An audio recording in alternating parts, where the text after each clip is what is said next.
Hello friends, welcome to Dharti's kitchen. આજે આપણે બનાવવા જઈ રહ્યા છીએ બટર રાઈસ એન્ડ તડકાવાળી પાલકની દાળ. તો ચાલો બનાવીએ. પાલકની તડકાવાળી દાળ બનાવવા માટે સૌપ્રથમ આપણે તુવેર દાળ લઈશું, એને ધોઈ દઈશું. દાળને 2 થી 3 વાર ધોઈને એનું ખરાબ પાણી નીકાળી દઈશું. હવે એમાં ચોખ્ખું પાણી ઉમેરીને અડધી ચમચી હળદર અને અડધી ચમચી મીઠું ઉમેરીને દાળને બાફવા માટે મૂકી દઈશું. દાળમાં એકવાર ઉફંડો આવે પછી કુકરનું ઢાંકણું બંધ કરીને બફાવા દઈશું. પછી દાળમાં થોડા ગરમ મસાલા અને ટામેટા એડ કરી દઈશું. દાળને બાફવા માટે મૂકી દઈશું. આપણે બાસમતી ચોખાને અડધો કલાક માટે પલાળીને રાખ્યા હતા. પછી ચોખાને બરાબર 2 થી 3 પાણીએ ધોઈ દઈશું. હવે એક તપેલીમાં થોડું ગરમ પાણી કરીશું અને એમાં અડધી ચમચી મીઠું ઉમેરીને એને બરાબર મિક્સ કરી દઈશું. પછી એમાં એક ઉભરો આવે એટલે એમાં ચોખા એડ કરી દઈશું. પછી એને બરાબર મિક્સ કરીને બફાવા દઈશું.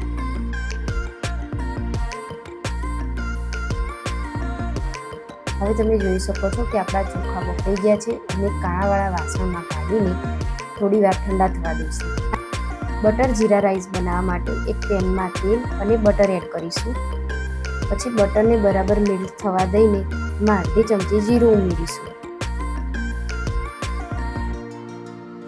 હવે એમાં બાફેલા રાઈસ એડ કરીને બરાબર મિક્સ કરીને એને થોડી વાર થવા દઈશું. હવે તમે જોઈ શકો છો કે આપણા બટર જીરા રાઈસ તૈયાર છે. એની ઉપર થોડી કોથમીર ઉમેરી દઈશું. હવે આપણે તડકાવાળી પાલકની દાળ તૈયાર કરવા માટે બધી વસ્તુઓ તૈયાર કરીશું, જેવા કે ડુંગળી, લીલા મરચાં, ટામેટાં, લસણ અને પાલક તૈયાર કરી દઈશું. હવે કડાઈમાં ગરમ થયેલા તેલમાં રાઈ, જીરું અને હિંગ ઉમેરીશું. પછી રાઈ અને જીરું બરાબર ફૂટી જાય એટલે એમાં ડુંગળી ઉમેરી દઈશું. હવે ડુંગળીને બરાબર હલાવીને બરાબર ફ્રાય થવા દઈશું.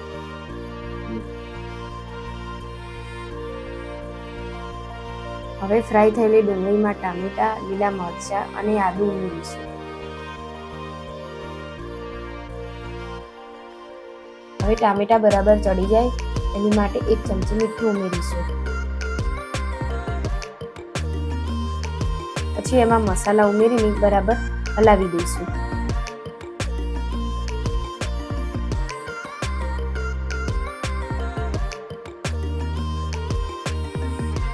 પછી એમાં પાણી ઉમેરીને વઘારને થોડી વાર થવા દઈશું.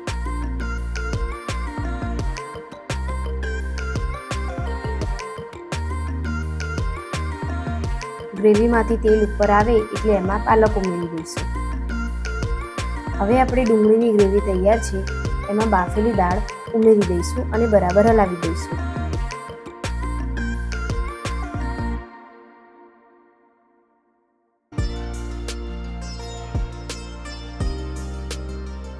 હવે એક વઘારિયામાં ઘી ગરમ કરીને એમાં લાલ મરચું એડ કરીને દાળમાં ઉમેરી દઈશું. પછી એને 5 મિનિટ સુધી ગરમ થવા દઈશું.